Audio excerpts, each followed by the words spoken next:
Hey everybody, welcome back to Make Others Successful, a podcast where we share insights, stories, and strategies to help you build a better workplace.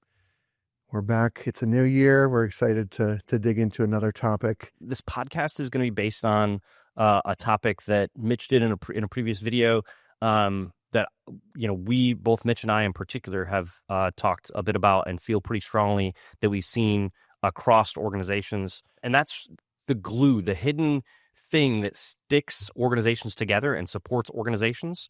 And let's start by just why the word glue. Like, what are you trying to evoke when with that imagery that you're using? So the concept of glue, when I think about it, it's something that you don't really see.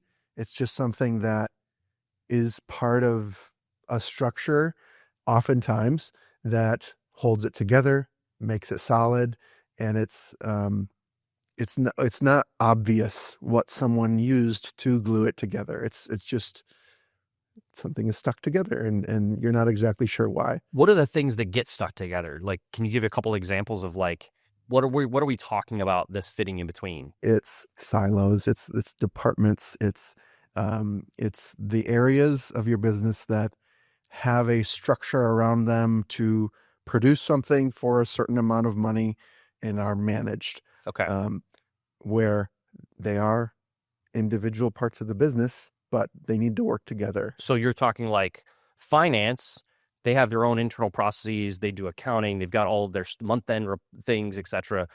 But then they also have to interact and support with other areas, like maybe in a consulting business, the consultants, or maybe marketing, or different areas. And there's these interfaces between the two. And you're talking about how to glue those two things. How do we stick those together so they work well, so they're strongly bonded together, not two silos that kind of work independently of each other, and they're like, yeah, maybe I'll give some of the illustration from the video that helped me explain it. It was two boxes set up where we had these pieces of wood that were labeled different departments, and each one of those departments was stretching from their current state over to their goals, and they could only reach so far by themselves. And naturally, over time, a business's goals will start to expand, and they want more, and they want to change things. And it's just like a natural part of life that the goals will grow. But an individual department only has so far it can expand to meet those goals in its own silo. And so the moment of the video was when you stretch out the goals, the departments fall down and they can't reach their goals on their own. So the glue was an illustration of, if I am able to glue these departments together, so visual aid for those of you watching on video, they can reach farther than one individual department on its own. So another way to say it might be that when finance supports human resources, both finances and human resources can do more together. They can move further. Cool. What is the glue? Like, obviously, people aren't going to break out crazy glue and start sticking people together and like, hey, let's high five, Mike, and we'll stick each other together. That's not what we mean, right? I don't think so. The first one is communications. So how are all of these departments talking to each other on the day-to-day? Closely related with collaboration, which is how are they working together? How are they teaming up on some goal, some outcome that they want to produce, and producing that together? And then business process, which is how are all of the pieces feeding from one to the next in a streamlined way that reduce inefficiency as much as possible and standardize the way of working so that things are dependable and repeatable. Sweet. So these are like the tools that you can use that are effectively the glue that starts to stick things together. Yeah, we have a whole other podcast episode about why communication is the best place to start, because it's the lowest hanging fruit. It's easiest to start talking with people. The communication space, I would, if I were to use a graphic imagery in your mind, is like you're kind of like low strength glue, right? The analogy I would offer would be something like the flexibility of the glue. right? Different adhesives have different flexibility. Once you get into the business process side of things, you're building something that's more rigid, but also more brittle, right? So it can break and break hard. And so that's kind of a good way to think about it. Whereas if you're building that integration between the parts at the communication level, like that flexes a lot easier. And so that is the right place to start because you can make adjustments pretty easily. Once you get into business process, you need to recognize that we're investing. We're going to spend more time, more effort to build this thing.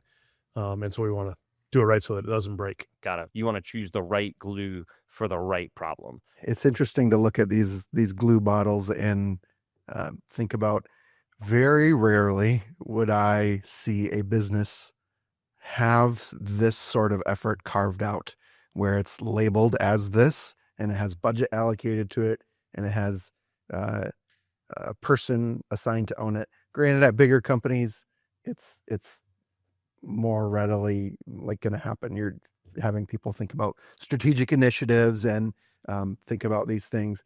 But at the smaller size, it's super rare. Everyone is focused on making their project management department work really well, their human resources department really well.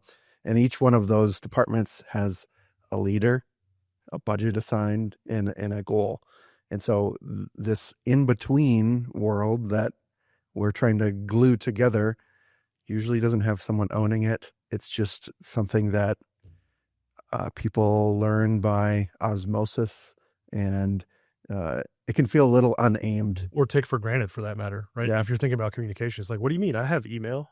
I know how to use Teams, Right. There's no strategic. Or looking at it from the point of view of each one as its own little mini business, right? They're thinking about, I'm in finance. I get complaints all the time that somebody doesn't have this piece of data. I'm going to solve that problem. I need to send this report. I'm going to schedule an email. I'm going to schedule an email that sends this report to this distribution group once a week. Yep. I mean, yes. Does that solve their problem? Yes. Does that align with everyone else's email that goes out once a week that is for whatever other report that they're doing? Probably not. Could we do something better? Is there value in doing it better? Sometimes yes, sometimes no. And so you really should think about it, which I think you talk a little bit about, like, let's say you wanted to fix it. What should the ideal thing look like? One step before that is budget for something. Mm-hmm. Like, these things are not free. Even if you're spending only your own people's time, it's costing something. And so at a minimum, labeling this as a priority, something that needs to have some attention, and allocating some sort of budget to it it's a novel concept, but it's a good first step. That's probably one of the hardest steps, by the way, because how does someone assign value to something that's in the in-between? I think there's also another line of thinking where people maybe attribute problems to something that really might be one of these things. So I had a couple examples. One is we're missing deadlines, right? Clearly that's project management's problem. They should have been on top of it and we should have hit that deadline. Yeah. Or we just need more people. Yeah. But really what it is it's a process problem. Your people are scrambling every time something gets sent in, and it's hard to assign it to somebody. Don't just look at that as a project management thing. Look at it as, maybe if we have a repeatable process that needs to happen more than once, we should refine that process. I think we've talked through what we mean. We've talked about why it gets overlooked and why it's not always, something that people immediately are like, oh yeah, this is an area that I need to focus on. What can people expect to get if they try to address this, try to focus on this? Like, what's the outcome? How should they feel? What should they look forward to? You will start to look back and wonder, how the heck did we do it that way before? This is way better. So when you focus on communication and suddenly you're having less back channel conversations with people, it makes everything else better. It trickles down to the way people are working, the way they feel about their jobs. Similar with collaboration. If when you are thinking about working with somebody and you're anticipating it feeling like a pain, you might hesitate and not want to do it, as opposed to, if it's easy to collaborate, we just open the same loop page and we can co-collaborate on things. So Mike, Can you give us some examples, things you can think of in your recent memory about when we have had an impact with a customer? Well, I think it's a lot of relief that something actually can work and save them from the meaningless, mindless, busy work, right? Because that's a lot of what we try to erase with business process or apps for that matter. And so taking, systems that are based on a lot of regulation where we have to track a lot of data and like pay attention to all the, little details, and making that, as Mitch said, like a simple input and an output that comes out the other side. It's incredibly freeing for those people that have been doing that, because then they're freed up to go do other things. They feel like they can do more. They feel like, things that were frustrating them in the past where they would have to send multiple emails and try to figure it out. It's just, they can get more done. They feel more in control. They feel more empowered and knowledgeable about whatever's going on in the business. Helping to, predict value add things they couldn't do before. Right. Add more value for the customers or value for the organization itself to find things that we just didn't know before. Yeah. Because we were doing it in either, on paper or in Excel or all separately, right? Yeah. Not together, like whatever that shared situation mailbox. is. Or a shared mailbox. Yeah. It's a long game. And if you want your organization to reach big goals, you need to be able to have some glue between your different silos, departments that tie them together, help them work together well. Otherwise, you're going to be trying to cross a canyon with a yardstick. Yep. So, yeah, I really would love to hear feedback on this kind of topic. Yeah. See if it's valuable. It's bulb.digital/feedback. Gets you to a little form that you can fill out. We read them all and would love to hear your thoughts. So please do that. Otherwise, yeah, I think we're good. Cool. Thanks, guys. Thanks, everybody. Thanks.